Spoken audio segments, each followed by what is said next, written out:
gerist áskrifendur á samstöðinni og taki þátt í að byggja upp öfluga og róttæka samfélagsumræðu.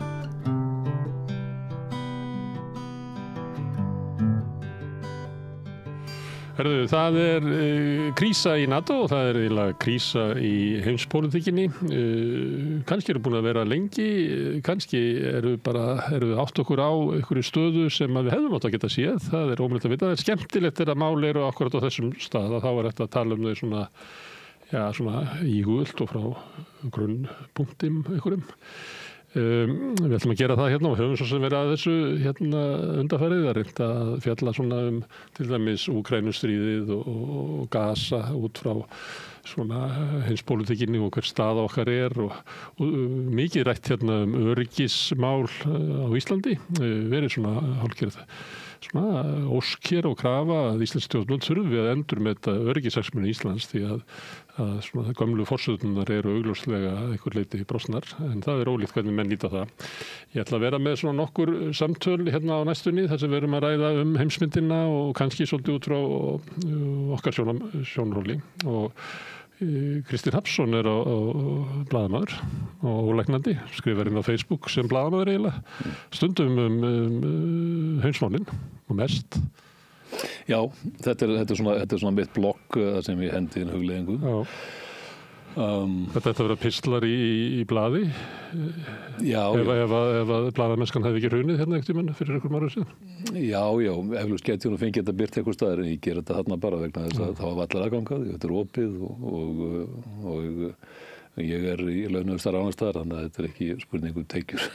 Herðu, sko það að Trump tekur við þá náttúrulega hafði hann áður lýst yfir áhuga á að taka Grænland, Panama, innlima Kanada. Þetta er ekki eitthvað sem við höfum heyrt Bandaríkjaforseta að segja.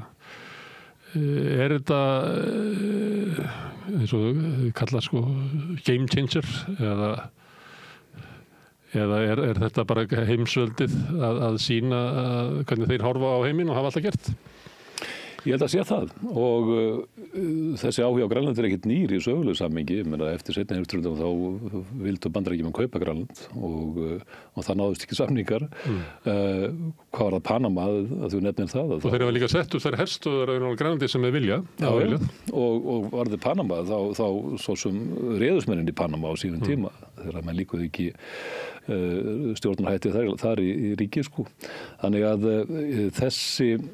þú nefnir einnig upp af inngangnum að það væri krísa í NATO, það væri krísa í heimsmálunum og ég hallast aldrei að því að við verðum að fara að skoða þetta sem dálítið krísu í hugum okkar, sérstaklega hérna á Íslandi. Það svona mín skynjun og vitund.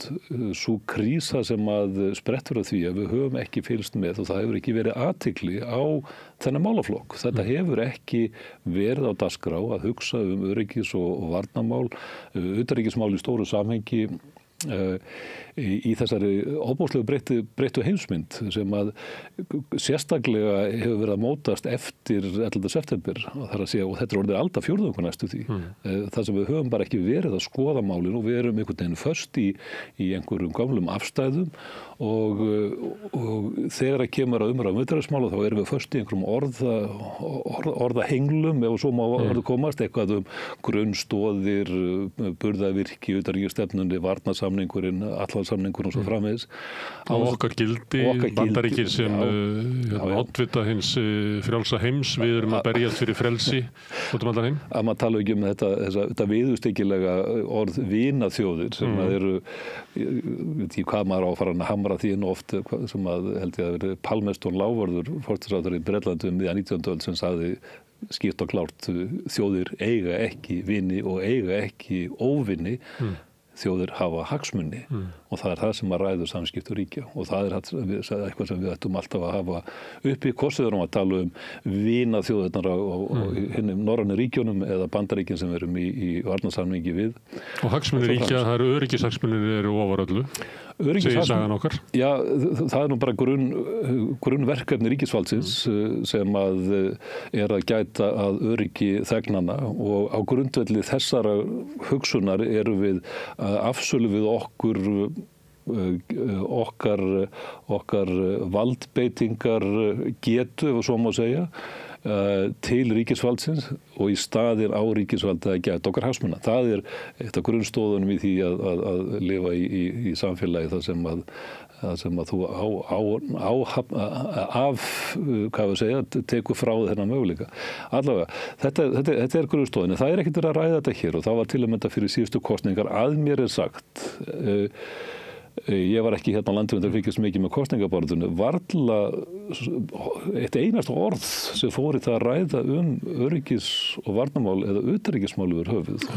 Fyrir utan Evrópusambandsaðild sem að var svona hérna eitthvað hreyft og nú ætla ég ekki að hérna, þú varst ekki að segja þetta var örugglega hér að einhver Nei, ég var ekki alltaf ekki að fara að tala um það, við gerðum það reyndar sko.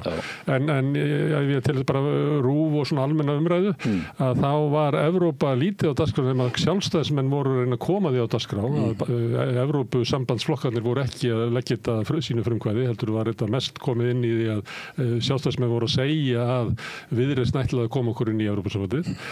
Ég man eftir einum fundi þar sem allir mættu sem var út í háskóla á vegum alþjóðastofnunum þar, en síðan tók ég eftir því að það var held í síðustu umræðunum á RÚV að þá var skotið inn utanríkismálum og það var svo áberandi að bæði spyrjendurnir og fólkið í salnum hafði bara eiginlega engan áhuga á þessu máli. Það eiginlega, þessu spennustigið í salnum bara dunkaðist þegar þetta mál var. Þannig að það alveg réttur. Þetta var eiginlega ekki á dagskrá.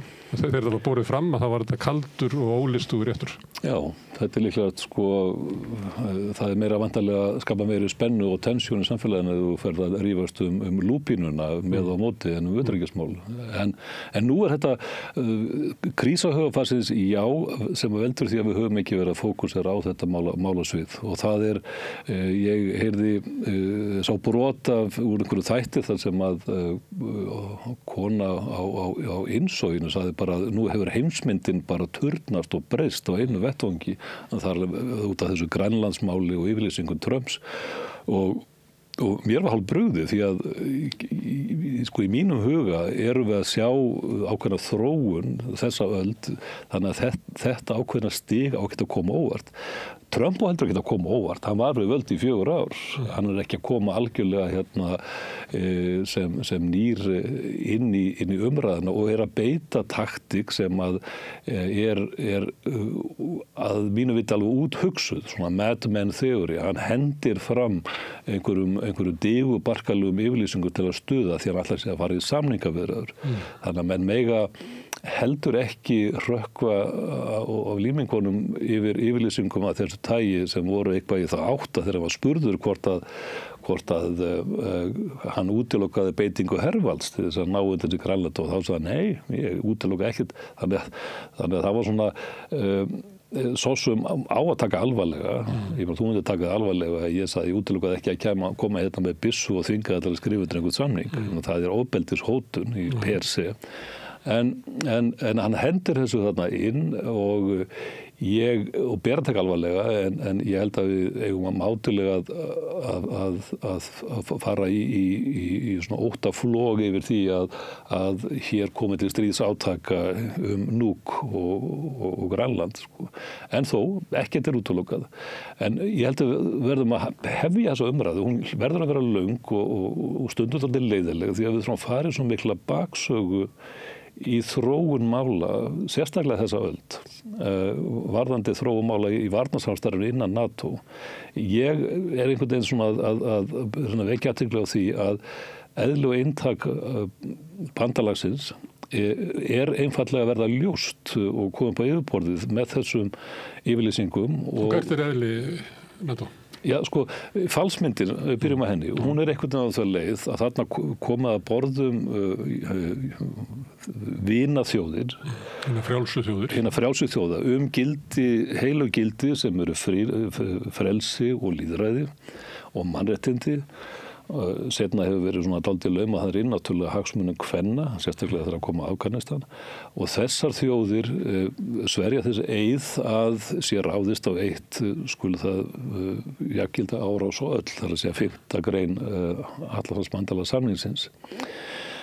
Veruleikinn hins vegar á bakvið það náttúrulega einfallega þessi að bandalagið hefur alltaf verið og í auknum mæli tæki bandarískar utanríkisstefnu sem að hefur verið nánast eingöngu beitt út frá hagsmunum og skilgreindum hagsmunum Bandaríkjanna hverju sinni og yfirvalda þar. Allt annað, öllum sín að mínum viti blekkilegur og þetta opinberaðist náttúrulega eftir árás á Tvíburarturn 11. september það sem að glæpahópur fremur þetta skelfilega hryðjuverk og drepur 3.000 manns að það í fyrsta og eina skipti sem að þetta 5. grein samningsins virkjuð. Bandaríkjamenn lítur svo á að þetta væri árás á Bandaríkin og þar með var þetta árás á öll NATO-ríkin og þar með voru öll NATO-ríkin og við þar með þvinguð eða urðum að bregðast við sem við og gerðum, sendum meðlans herafla til Afganistan 2004 heimarétt og en það voru urðu ákveðin vatnaskil þar. Auðvitað var þetta umdeilt því að það hafði held ég alltaf verið skilningurinn þessi að það væri verið að tala árás þjóðríkis á þjóðríki. Hvernig var að túlka það þegar að glæpahópur, ég kalla Al-Qaida glæpahóp, það ekkert annað. Þetta alltaf ekki þjóðríki? Ekki þjóðríki og það var það rætt að þetta væri mjög frjálsleg og teygjanleg túlkun og en opnaði þarna alveg nýja veruleika. Og síðan náttúrulega þekkju framhaldið að það lítið á sem réttlætilegt að ráðast inn í Afganistan vegna þess að Al-Qaida hafi verið þar í skjóli Talibana-stjórnarinnar og þar með væri Afganistan samsekt í glæpnum og svo framvegis. Og það tekur við þar lengsta stríði í sögu Bandaríkjanna sem endaði mjög snöldlega og mikilli niðurlægingu Bandaríkjanna 20 árum síðar. Það sem að Talibana löpuð aftur til valda eins og ekkert hefði skorist og tóku við taumunum. En þarna urðu ákveðið vatnaskil að ég til og öll saga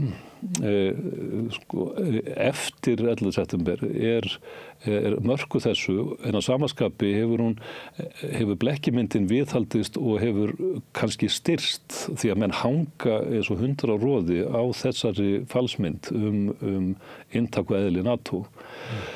2003 þegar að fara inn í Írak að þá næst ekki samstæða þar frakkar neituðu að trúa lygunum gereyðingavopni í Írak og Al-Qaida stöðvar þar sem var líka lygi og þá var farið þetta ólögmætt innrásarstríð.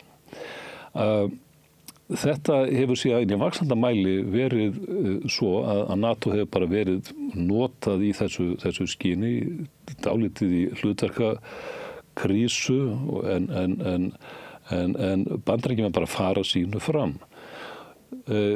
Þessi innsóksviðbrögð núna sem að Guðnalvottur alltaf Trump að taka Grænland, þetta brot á alþjóðalögum og það verið að rústa alþjóðakerfinu. Viðbrögð náttúrulega, nú snýst hann gegn því vinaþjóðunum. Já, en það bara ekkert nýtt. Það eitt að drepa Araba. Já. Eða múslima, en nú ætlar hann að snúast gegn Danmörku. Já, en býta aðeins við þetta, klárum hitt. Það svo að á þessum tíma, þessa öld, að þá hefur ekkert annað ríki gert eins mikið til að grafa undan alþjóðakerfinu og Bandaríkin. Markvisst innan stofnana og með beinum aðgerðum. Í næsta sæti þar og eftir Ísrael. Rússar koma með stuðningi Bandaríkjanna. Já, með stuðningi Bandaríkjanna og stundum það þannig að þetta skottið sem dillar hundinum þegar það kemur að Ísrael og utanríkisstefna Bandaríkjanna helgast stundum óskaplega mikið af ísraelskum hagsmunum og síonista. Og í þriðja sæti átt að koma Rússar með ólögmætri innrásin í Úkraínu sem að einhvern veginn allir fórnuðu höndum yfir en var ekkert nýtt í samhengi þessar sögu sem við höfum dálítið verið að hundsa. Já, auðvitað. Það síðan, Grænland. Ég held að við ættum að skoða aðeins breytingan á öryggishagsmunum skilgreindum Bandaríkjanna með tilkomu Trumps, hvernig hann sér heiminn. Við verðum að skilja, held ég, reyna að skilja svona þá hugarheim sem að baki þessum galgópahætti, sem ekki galgópaháttur heldur einhver samningatækni sem svona bílasalaleg, þú ert tilbúin til að borga 1 milljón fyrir bílinn en kemur og segir skal taka þetta aðeins fyrir 200 skall og þá ætla að verður seljandinn óbóðslega móðgaður og bara verður reiður en þarna byrjar einhver tækni. Galgopahátturinn eitt en undirliggur svona breytt skilgreining á öryggishagsmunum Bandaríkjanna sem að helgast náttúrulega því að við verðum að ná norðrinu, hugsa þeir. Norðrinu og það náttúrulega að hugsa til lengri tíma varðandi beina öryggishagsmuni þegar að kemur að opnum siglingarleið og kínverskum hagsmunum þar sem að þeir hafa verið að fókusera á það að sjá framtíðina þar.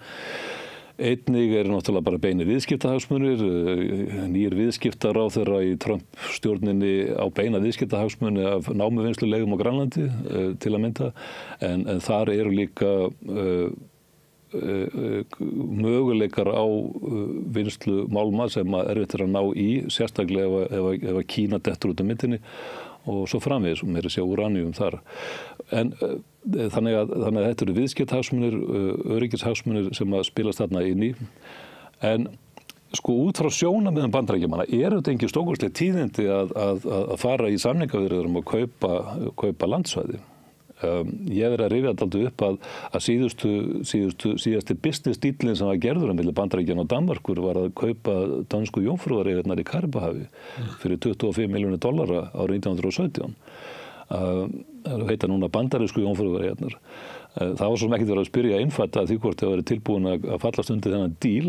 Danir höfðu reynt að losna þessar eyjar í langan tíma hérna í Karibahafinu og síðan í andrými fyrir heimsstyrjaldarnar þar sem var talið að Þjóðverjar myndu kannski fara inn í Danmörk og ná yfirráðum yfir eyjunum og þá fallast Bandaríkjamenn á að kaupa þessar eyjar mjög dýru verði að því talið var þá. Líka nýbúnir að opna Panamaskurðin 2014, þetta var í 1914, þetta var í siglingarleið og hagsmunir aðrir. Þeir eru þverrita fyrir að kaupa þetta í samningaviðræðum í áratugum undan. En þó að íbúarnir var ekki spurðir, þeir eru í dag komið 100.000, þá voru þeir lifandi fegnir að losna við undan yfirráðum Dana konungs og halda upp á það sérstaklega 31. mars ár hvert að skiptidaginn mikla, þar sem þeir losnuð undan ánauð nýlenduveldisins og þrælahaldarana í Kaupmannahöfn.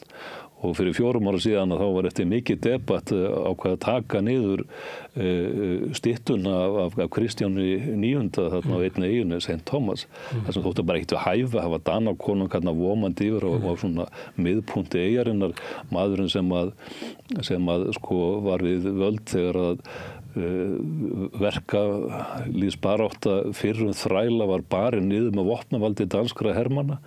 Og leiðtógum uppreisnarinnar sem var aðalega konur og eingöngu konur var fleygt í fangelsi það sem var döguð upp í útjaðri Kaupmannahafnar. Þeir myndi ekki þola að hafa skjaldarmerki kongsins á sínu þinghúsi. Nei, og heldur ekki sama konung sem eins og ég benti á dögunum er beint fyrir utan skrifstofu glugga forsætisráðherra með útrétt dagblaði eins og menn gera grínað stjórnarskrána. En það sami Kristján 9. og menn voru að taka stall í bandarísku jómfrúðareigunum og hélda upp á skiptidaginn. Það munur svolítið á þessu að þetta hafi getað gengið 1917. Af því að frelsi nýlendanna framundan þá og það ekki fyrir en eftir setja stríð. Þannig að þessi hugmynd að eitt stórveldi kaupi nýlendu af einhverju nýlendu veldunum meira ankannaleg í dag heldur var þá. Já, ef að gengið fram að vilja þeirra sem þar eru. Skulum aðeins hraðspól aftur til nútíma því að síðastliðið sumar hafði ég aldrei heyrt Norður Maríana eyjur og þú örugglega ekki heldur, þú ekki það fullera. En sko Norður Maríana eyjur eru sko vestast í Kyrrahafinu í grendu Guam sem að menn kannski geta staðist á korti. En ástæðan fyrir því þetta fletta þessu upp var að Bandaríkjamenn stungu upp á því að þar yrði millilent í frelsisflugi Julian Assange og hann mætti fyrir bandarískan dómara og játaði á sig sakir blaðamennsku áður hann flýi í beina suður átt til Ástralíu. Og þannig að ég fór að skoða að sögu þessari eyja. Þar eru það byrja 50.000 manns og svipað á Grænlandi. og þar voru menn ólmur uppæðir að tengjast Bandaríkjunum og urðu þá formlega 1986, þannig að það nú svona nýlega skeð. Það var vilji þeirra sem þarna bjuggu að fara í meira segja með skert lýðréttindi. Þeir geti ekki boðið sig fram til forsetar, ekki kjörgengi og ekki kosningar til forsetakosningum, þeir eiga enga beina fulltrúa í bandaríska þinginu, eiga áheyrna fulltrúa með málfrelsi en ekki atkvæðisrétt. En eru hæst ánægðir með þetta fyrirkomulag og völdu þetta og bönkuðu tóldi sterkt upp og fá þetta í gegn. Þannig að hlutinir breytast og það til alls kyns form. Nýjasta könnunin segir að sem ég tekum með svona fyrirvara aðferðafræðilega, ég held að það hafi verið 400-500 manns spurðir í Grænlandi, að 85% sögðu nei, við viljum ekki verða Bandaríkjamenn. En hluti geta nú breyst býsna hratt og það sem að koma þessu útspili og þessari tækni sem að þarna fleygt fram og afhjúpaði dálítið Dana er að Danir urðu að og Mette Frederiksen forstráðherra að segja, já sko þetta er ákvörðavald Grænlendinga, hverju þeim tilherir og menn sko fögnuðu því örugglega svona undir niðri í dálítið hófsleikar yfirlýsingar í Nuuk. Því að nú já, getum við þá valið fullt sjálfstæði, það farið eitthvað annað. Þannig að samningsstaða Grænlendinga batnaði heldur betur við þetta og það búið að vera mjög mikil tókstreita í samskiptum Grænlendinga og Dana upp á síðkastið út af ýmsum óuppgerðum málum og fortíðamálum sem hafi ekki verið réttilega uppgerð og svo framvegis. Þannig ef einhver eru þá veru Grænlendinga með svona pálmann í höndunum í sjálfum sér í þessum óróa.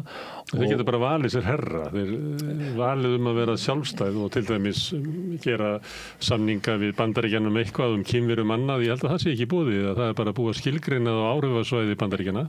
Já. Og Bandaríkjan munum aldrei þola yfirgang einhvers annars stórveldis á þessu svæði. Þannig að sjálfstæði Grænlendinga, líklega eins og okkar, er raunverulega skert og það er svona þessi tíðindi svolítið afhjúpa það. Já, sjálfstæði og fullveldi var náttúrulega bara að skoðast í ljósið hérna raunverulega veruleika sem við búum við og það er ekkert nýtt að Grænlendinga búi við skert sjálfræði í eigin málum. Þó nefnir Kínverjar til að mynda. Kínverjar voru farnir að banka dálítið upp á Grænlandi og það var brugðist við með því að segja stopp, þið farið ekki hingað. Þannig að sko Svipað var hér þegar Pompeo kom hérna sérstaklega til þess að tilkynna íslensku stjórnvöldum það að þeim er ekki íslensku stjórnvöldum ekki boðið að vera hluti af Belt og Braut. Ekki bara hluti af Belt og Braut, heldur líka hitt að þeir ætti ekki að vera að kaupa þessa ódýru og góðu tækni af Kínverjum, þess að Huawei nettæknina. Það var þannig að auðvitað er Grænland og búið að vera á áhrifasvæði Bandaríkjanna og út frá bandarískum hagsmuni hefur verið sett svona nefin í borðið og þið farið ekki þangað. Og það er ekkert sem verið að breytast núna við það að replíkan að taka í Hvíta húsið. Þetta er búið að vera þannig lengi. Og þú segir Grænlendingar hafa valið það að velja sér herraþjóð. Það er að mörguleyti sá veruleiki sem að er kannski svona optimal í þessu nútíma kerfi sem að við búum við. Það er bara veruleikin. Ég meina, við höfum ekkert það að segja í sjálfum sér ef að það er einhver áhuga því að taka hér yfir okkar hagsmuni og við erum búin að afsala okkur þeim að miklum hluta. Ég held að sé þegar að menna að tala varnarsamningin að það skiptir engu máli hvort þessi samningur er eða ekki ef að Bandaríkin telja að sé þannig ástand í heiminum að þá munu þau koma hingað og taka út frá sínum eigin hagsmunum. Út frá sínum eigin hagsmunum, já, og það sko í viðauka varnarsamningsins sem var gerður hérna í september 2006 að þá er svona lúppað inn dálítið samráðs elementum í gegnum NATO-batteríið í mat á aðstæðum og þörf. En þá er það nánast í formsatrið. Þú ert að koma í smáaletrið í viðauka við frumsamningin sem að mun aldrei halda, það verður ekkert samráð haft og þannig að sko þegar og ef... Það var ekki þegar herri fór, sko, þá vildi Íslendingar hafa hér viðveru, þannig að það var ólíkt mat á öryggishagsmunum og það voru öryggishagsmunir Bandaríkjanna sem réðu.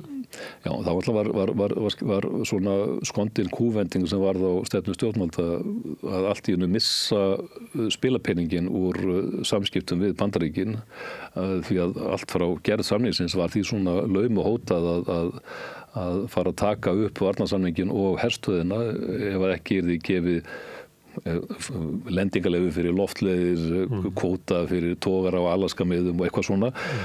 Í öllu tilfellum að vera að veifa þessu spilapenningi. Já, við erum náttúrulega með aðstöðu, sko. Svo þegar Rumsfeld horfði til Íslands að við erum ekkert við þetta fólk að gera þarna, við þurfum á því að halda annars að lokja stöðinni bara overnight sem að Davíð Oddsson ákvað var að vera ekkert að tilkynna þjóðinni fyrir aðeins seinna því að það var að koma kosningar, við truflum ekki kosningar með óþægilegum upplýsingum sjá til sko. Að þá var allt í einu byrjað að sko heimta viðveru og ég man að á sínu tíma að ég mikla snerru við Geir Haarde utanríkisráðherra þetta skilgreiningu á loftrýmisgæslu þörfinni, af hverju þurfti x margar þotur í fastri viðveru og svo framvegis. Það er alltaf ekki þetta svarið, það var ekkert mat búið að fara fram. Svarið var, ef þú ert með x margar þotur, þá þarftu að hafa þyrlubjörgunarsveit. Og þegar það er þyrlubjörgunarsveit hersins að þá þurftu við ekki að fara að kaupa rándýra þyrlur til að halda út þessari þjónustu sem hafi verið þjónustaða bandaríska hernum og svo framvegis. Þannig að öryggis- og varnarhagsmunir utanríkisstefnu Íslands hefur kannski alltaf helgast af skilgreindum hagsmunum okkar sem að mörgulegt ánátt alltaf að gera. Þetta er ekki spurningum vinskap og drotti með dýri, þetta er ekki spurningum einhver gildi og fölsk gildi. En segjum svo að það hafi ekkert breyst, að Bandaríkin munu alltaf skilgreina það sem þau gera út frá sínum eigin öryggishagsmunum og þau hafa aldrei gert neinni þjóð greiða, nema að það má kannski halda því fram að margt sem þau gera gagnvart Ísraels séu ekki, sé erfitt að flokka sem hagsmunu þeirra. Og það er þetta undarlega samband Bandaríkjanna og Ísrael sem er algjörlega einstakt að Bandaríkin hafa eiginlega aldrei gert neinum öðrum greiða. Þeir eru með NATO, tilheyrir þeirra öryggishagsmunum og þeir beita sér í NATO eins og tilheyrir þeim, eins og þú ert búin að vera að rekja það sem að vera að rekja NATO inn í árásir í Afganistan og hluta þeirra inn í Írak og loftárásir og Líbíu og alls konar hluti sem að koma hennu svokallaða varnarbandalagi ekkert við og eiginlega grafa undan svona hugmyndinu varnarbandalag frjálsra þjóða. En þeir sem eru inn í þessu, meðal annars Íslendingar, vilja þessum frekar óþægileg hugmynd að við séum í skjóli af einum búlíunum á skólalóðinni og þess vegna viljum við halda að við séum einhvern veginn í rétta liðinu og tölum einmitt frjálsar þjóðir og þar fram til gotanum. Og þessi mynd hangir þangað til að búlíin snýr sér að einum af klaninu. Og segir heyrðu, ég vil fá jakkasúð út í og byrjar. Og þá kemur í ljós að allur þessi leikur var raunverulega það sem hann er að skilgreina sína öryggishagsmuni og Rumsfeld taldi að Norður-Atlantshafi væri ekki mikilvægt. Hann taldi að átökin væru í Miðausturlöndum og seinna síðan í Suðaustur-Asíu. Núna er Bandaríkin föst inn í Evrópu í stríðinu þar. Og telja sig hafa hagsmuni á því að halda Rússlandi niðri, að kljúfa á milli Evrópu og Rússlands. Ég býst við að það sé skilgreindi sem öryggishagsmunir í Bandaríkjunum. En við það að þá verða norðurslóðurnar svo mikilvægar og þá segir Trump og endurómar raunverulega bara breytingar á skilgreindum öryggishagsmunum Bandaríkjanna að við þurfum helst að fá Grænland og við þurfum meira það, við þurfum eiginlega að fá Kanada. Af því að við getum ekki verið að mæta í einhverja samninga norðurslóðir bara með Alaska og Rússland er með helmingin af öllu landi sem liggur á norðurslóðum. Við þurfum meira, við þurfum að vera þessar samningar, þurfum að vera samningar milli okkar og þeirra og við nennum ekki að hafa Kanadamenn og Dani og eitthvað svona með. Ég meina þetta er bara og ég meina þetta er það sem að Bandaríkjamenn ætla sér. Já. Trump fann þetta ekki upp, hann er bara endurspegla Pentagon. Þetta er nefnilega ekkit Já, sko, þú bendur á kjarnamálinn sem einfaldlega þetta. Það bara í fyrsta skiptið þá fellur gríman svona með í svona stórkostlugu sjói eða Potemkin-tjöldin þetta verður svo allsbert. Já, Trump finnst ekki bera grímur, hann finnst það hallærislegt. Hann finnst það hallærislegt. En þannig að hann vil bara dilla sig við tónlist Village People sem ótrúlega skemmtileg val á uppáhaldsljónsveit. En sko, þannig að það blasir við þessi veruleiki, þannig að við höfum ekki blekkimyndina lengur, þess vegna verðum við að horfast augvita og ég stundum gantast með það að Trump ætti að fá sko velun Transparency International sko, fyrir mestu afhjúpun blekkiveruleika og gegnsæi hann er mestu gegnsæisvaldur á okkar tímum vegna þess að nakin sannleikurinn blasir við og það er það eina góða kannski við þetta. Og það er erfitt, það er alltaf erfitt og menn þekkja úr fjölskyldu harmleikjunum að það er oft erfitt að díla við sannleikanum brot einstakra fjölskyldumeðlum gagnvart fjölskyldunum sem framvegis. Og þetta er ekkit, en við verðum að fara í þessa skoðun og ég held að sé gott að það getur komið eitthvað gott út úr þessu og þetta samtal sem verður að fara af stað núna mjög einlægt og opið og án fordóma og yfirlýsinga og verðum að hreinsa burtu þessi óhreinindi sem hafa verið í umræðinu. Það er búið að vera algjörlega óþolandi á síðustu árum að sjá, og ekkert bara á Íslandi, en kannski finnst mann að sára á Íslandi því það er svo erfitt að sjá sko, skynsemisraddir hér sökkva í þetta fen, að það er ekki hægt að ræða alþjóðamál á þess að stökkva í einhverjar fylkingar. Úkraínustríðið var eitt, það var verið að sko, æsingsheilkennið í umræðinu þann atburð innrás Rússa í Úkraínu var sko skelfileg. Það mátti engin ræða til að mynda forsögu aðdraganda.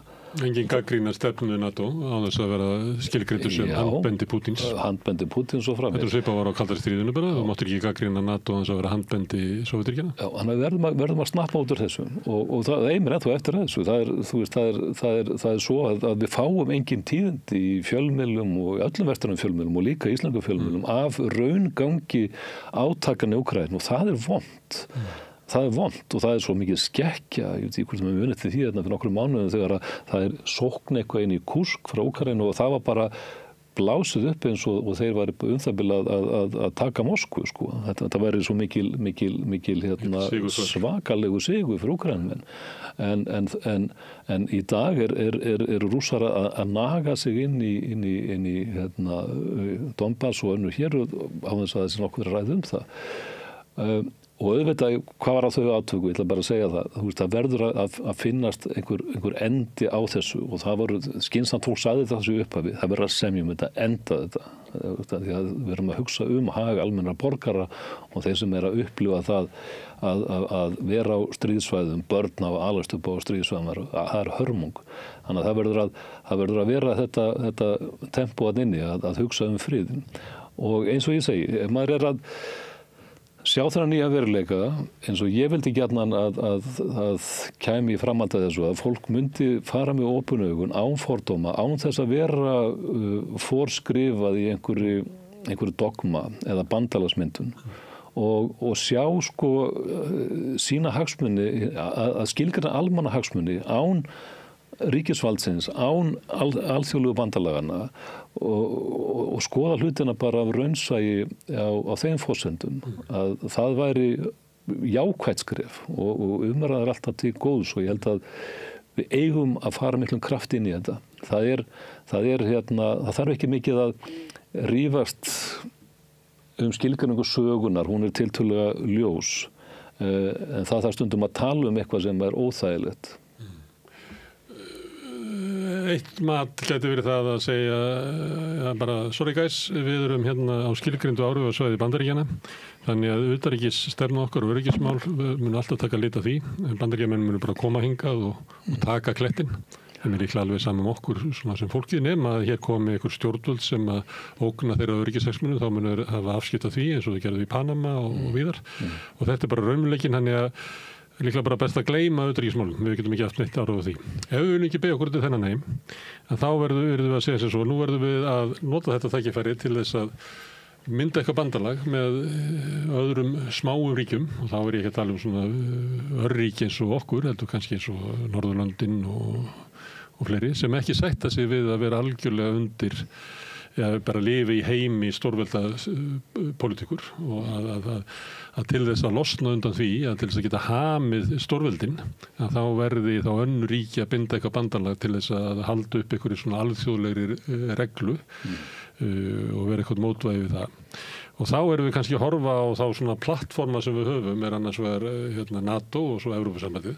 Þar hins vegar vitum við alveg að eru gjör ólík svona sjónamið til Bandaríkjanna. Til dæmis ríkin í austrinu horfa mjög til Bandaríkjanna til þess að verja sig fyrir ógninni í austri og hafa eiginlega engan áhuga á því að vera háð París eða Berlín eða tala ekki Kaupmannahöfn einhverja vend, bara ekki að bara telja þessi bara engin vörn í því og það sama á raunverulega við Evrópusambandið, þannig að maður í erfiðleikum með að sjá að þessar heildir verði einhvern veginn svona plattform til þess að koma með einhverja svona sameiginlega afstöðu til þess að hemja stórveldið sem í okkar liði, við heldum að vera í okkar liði eða hvernig að orða. Nei, við vitum heldur ekki svona hver stefna verður sem verður ofan á, hvers konar plattóðum við verðum að hengja okkur utan í. Það voru dálítið tíðindi í gær að í fyrsta sinn í sögunni að hægri bandalagið í Þýskalandi gerði díl við fasistana AfD og náði í gegn innflytjenda frumvarpi sem var þvert á vilja minnihlutastjórnar Schulz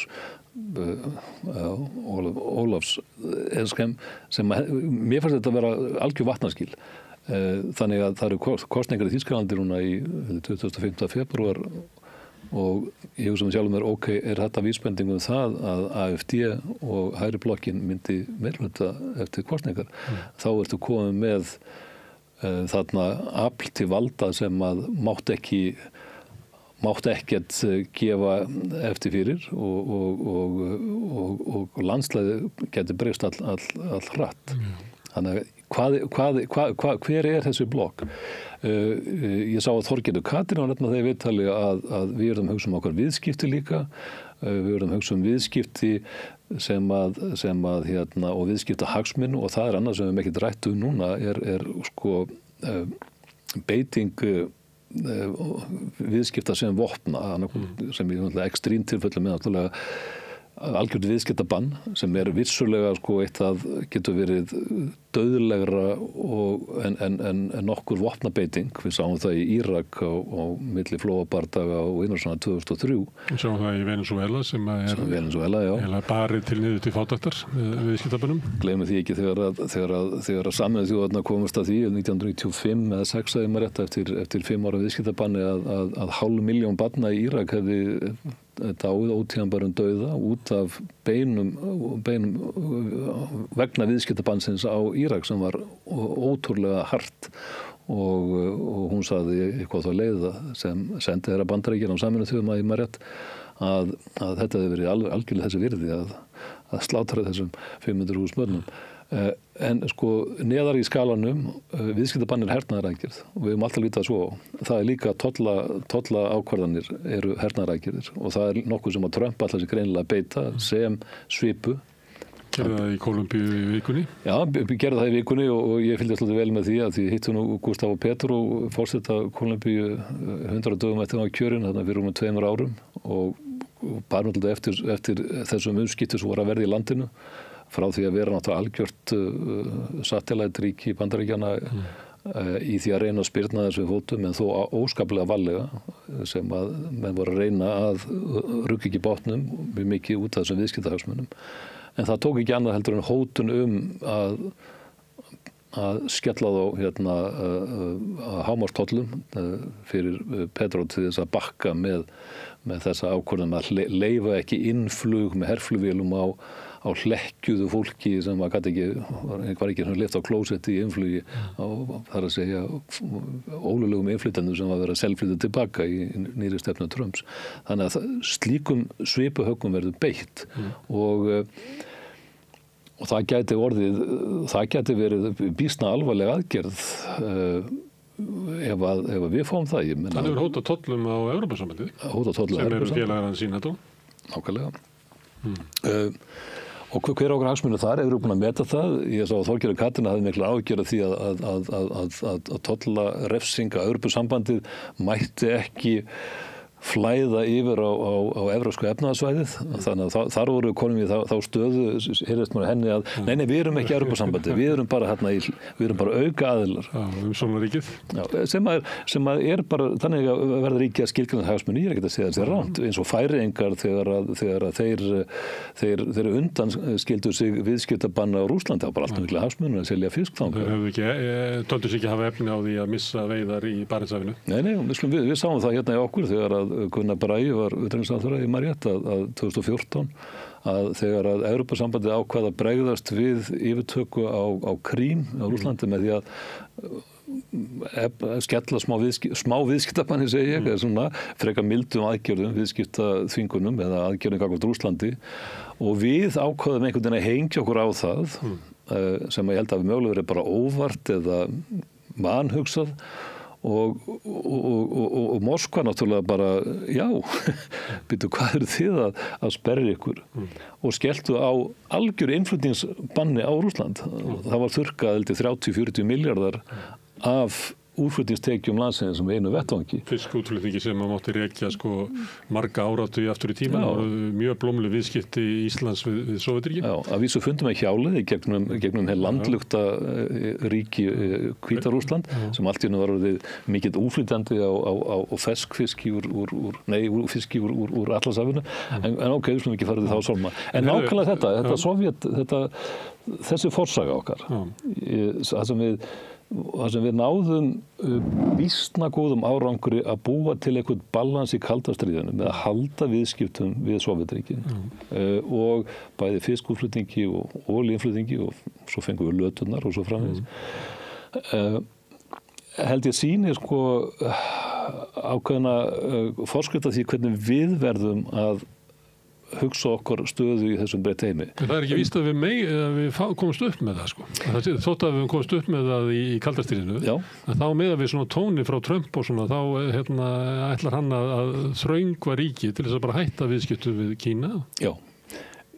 En við erum dálítið útsjónarsöm þegar við erum að hugsa eigin hagsmuni og erum ekki að láta einhvers konar flúr falskra og inntakslausra hugtaka trufla okkur. Það er að segja, hugsum bara okkar eigin hagsmuni. Gerum okkur grein fyrir því að við erum örþjóð fyrir það fyrsta og við erum í ákaflega þröngri stöðu. En við höfum náð því og það er okkar fossa okkar styrkur að mörgu leyti að hafa oft á tíðum náð alveg ótrúlega góðum árangri sem þessi örþjóð á alþjóðavettvangi. Þannig að Við erum þess með fríverslunarsamning við Kína. Við erum með fríverslunarsamning við Kína sem er alveg makalust fyrir bara, það skulle vera þarna inni. Við getum talað þorskastríðin, við getum talað ýmislegt í þessu samhengi. Og viðskiptin við Sovétríkin sem eru merkilegur hluti af íslensku utanríkisstefnu. Mjög merkileg. Þannig að við eigum tækifæri, þannig að við skulum ekki vera að tala okkur niður og höfum enga möguleika, en við erum hérna lítið peð í skák þar sem að en peð getur rétt spila, verið býsna öflugur.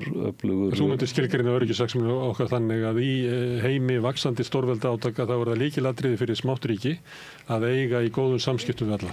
Það er lykilatriði fyrir Ísland að skilgreina sína stöðu rétt og raunsætt og skilgreina umhverfið rétt og við erum ekki einu svona komið þangað.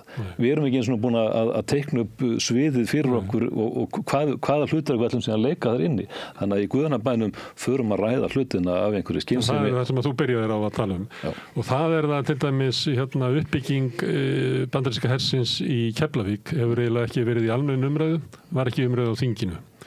Líka framlög ríkisins til hernaðaruppbyggingar í Úkraínu og vopnakaup og annað slíkt var ekki í umræðu áður en það var ákveðið í almenn umræðu og ekki heldur á þinginu. Og ég var alltaf að leitað og ég hef ekki ennþá fundið raunverulega þessa fundi utanríkismálanefndar þar sem að stjórnvöldum var eiginlega gefið umboð til þess að vera með þessa yfirlýsingar eða þessa samninga. Þannig að einhver leiti þá hafa stjórnmálin og sömuleyti kannski fjölmiðlarnir og almenn umræða. Ekkert orðaði þannig að allir stjórnmálaflokkar hafi bara sagt sig við að útvista utanríkisstefnunni upp í Valhöll og Valhöll væri löngu búin að útvista henni til Pentagon. Þannig að við værum eiginlega bara á sjálfstýringu í öryggis- og utanríkismálum og það þyrfti eiginlega ekki að ræða það niður á þingi eða þyrfti ekki að vera með einhverja almenna umræðu það því að þetta væri bara að búið ákveðið það. Við höfum hunsað stjórnarskrá hvað það varða til að mynda að utanríkismálin þingsins eigi að vera kölluð til í stórum utanríkismálum, þá ekki vera bara sjálfgefið að menn taki afdreiðir ákvarðanir. Náttúrulega þekktasta dæmið þar er náttúrulega þegar það er ákveðið að styðja innrásin í Írak 2003 af þess að kalla saman utanríkismálanefnd. Þannig að þingið í utanríkismálum er sérstaklega endalaust niðurlegt og er haldið fyrir utan og það verður náttúrulega að breytast og vonandi verður það ný stjórn sem alltaf tekur það upp á sína arma að skapa umræðan á þeim vettvangi. Við gengum í nýtt hernaðarbandalag bara með einni undirskrift Guðlaugs Þórs Þórðarsonar sem er og eru söguleg tíðindi það sem enginn nefndi að skoða samningin eða fjalla það í fréttum það er að segja hernaðarbandalag sem að skuldbinda okkur til þess í sjálfum sig að taka þátt í að senda herlið hvers sem er í heiminum og maður var alveg stummið því að þetta gæti bara svona rúlaði gegn smurt án þess að nokkur rætti þetta eða kæmi fyrir þingið. Þetta var bara ákvörðun framkvæmdarvaldsins 1, 2 og 3. Varðandi framlög til hermála, það er eitt af því sem hefur dálítið verið í umræðinni, sérstaklega á Trump og hann er að pyrra sig mikið við því að hvað Evrópuþjóðirnar og aðra NATO-þjóðir hafa lagt lítið til herkostnaðar hefur heimtað að væri farið í þessi 2% sem er þessi markið. Fyrra kjörtímabilið, nú er síðan 5%. Já, fyrra kjörtímabilið var 2%, við vorum náttúrulega langt það fyrir neðan og ég veit ég hvað við erum að hengja mikið á þennan skilgreinda framlaga kostnað til þess að reyna að trekkja okkur upp. En nú er það talað um 5 og það er einhverju 200-300 miljardar að ég held íslenska krónar. 300 á íslenskan mælikvarða? Já, á Íslandi. Þannig að það var 2% eru 90 miljardar? Já, þannig að það er drúgu pakki af að skella því inn. Þetta er eiginlega krafa að þjóðskipulagi eða kerfin í Evrópu gerbreytist því að þetta eru 5% af landsframleiðslu sem eru yfirleitt 10% af ríkisútgjöldum sem færi til hernaðaruppbyggingar. Já, en hugsaðu svona sjónarmiðið sem að kemur hérna hér með frá sem að er í sjálfum sér er ekkert óskiljanlegt að hugsa ef þetta á að vera einhvers konar jafngildi í þessu blessaða bandalagi af hverju óskupunum er það ekki menn að leggja til jafnmikið og við þannig að þessi krafa sem hefur verið sem einhvern veginn hefur verið túlkuð sem einhvers konar óskaplega ósvífni að menn leggji meira af mörkum er í sjálfum sér inntakslega séð ekkert óeðlileg út frá þeirra hugmyndafræði að það sé eitthvað jafngildi inn í þessu bandalagi og að hagsmunir allar að séu þeir að viðhalda þessu systemi. En hvert getum við farið? Ég meina, ég held að við erum að opna alla möguleika í umræðina á því hvers konar framtíðarsýn við getum séð vonandi tekst nú einhvern veginn að stöðva þetta niðurbrot alþjóða kerfisins og sem er alltaf grátlega að sjá molna á skömmum tíma en samt sem áður er það þróun sem við erum að sjá eftir síðustu aldamót á þessum aldafjórðungi sem er liðin og reyna að spyrna við fótum að byggja upp að nýju í framtíðinni hvar gætu við og hvernig gætu við skilja okkar hagsmuni? Getu við farið úr NATO? Er það möguleiki? Er okkur leift það? Kannski byrjaði að spurja Íra og Austurríkismenn hvernig þeim líður að vera utan NATO. Það er það látið hér eins og sé bara ómögulegt í okkar heimshluta að vera í NATO. En það eru ríki sem hafa kosið að vera þar fyrir utan og er ekki að ræða það að fara inn. Já.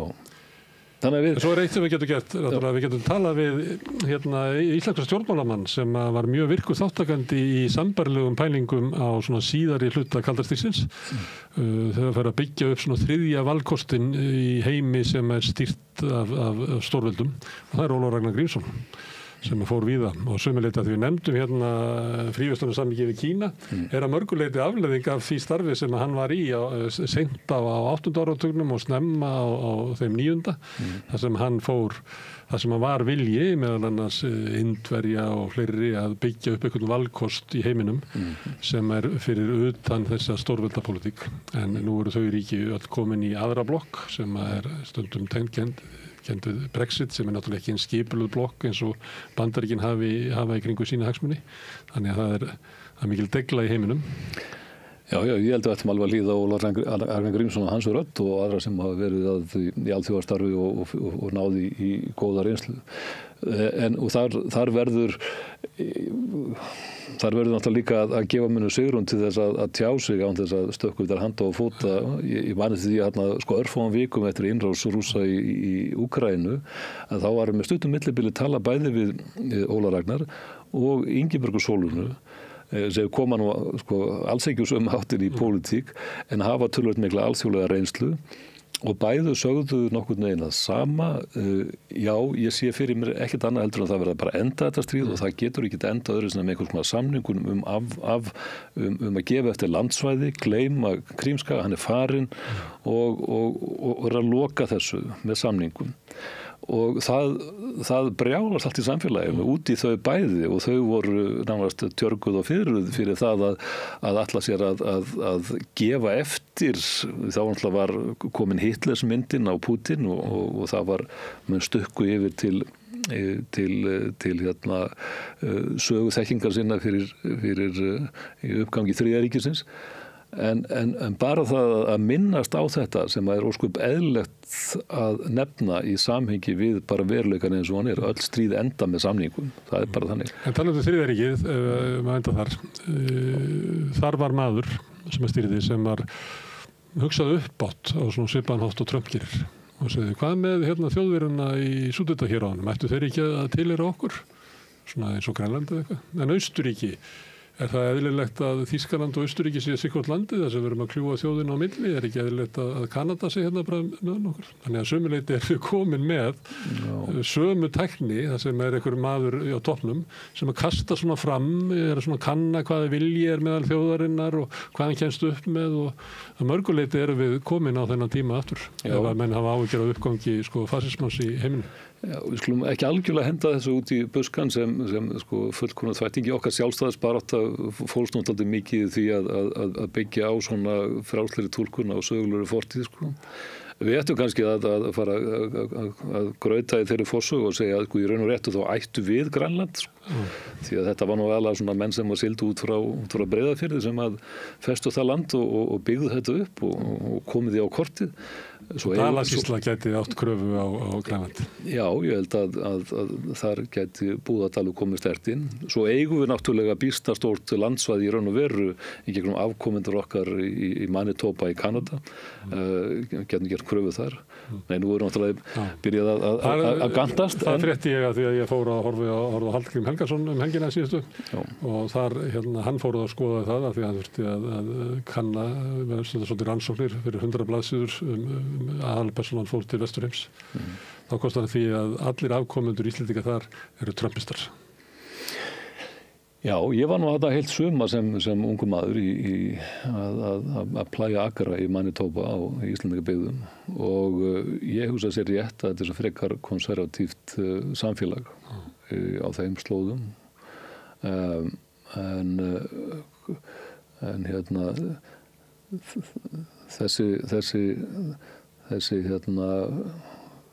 þetta samfélag er mjög skemmtilegt og áhugavert að kynnast og situr mikið í mér. Við ræðum það kannski seinna, alltaf gaman að fá þig hingað, Kristín, og takk fyrir að hjálpa okkur við að svona velta upp ýmsum spurningum sem að tengjast því að það liggur á að við endurskilgreinum öryggishagsmuni okkar. Takk. En við setjum hérna áfram við rauðaborðið og reynum að skilja þetta samfélag og heiminn sem við lifum í. Næsti kafli eftir augnablik. Þarftu að tala borgarfulltrúa.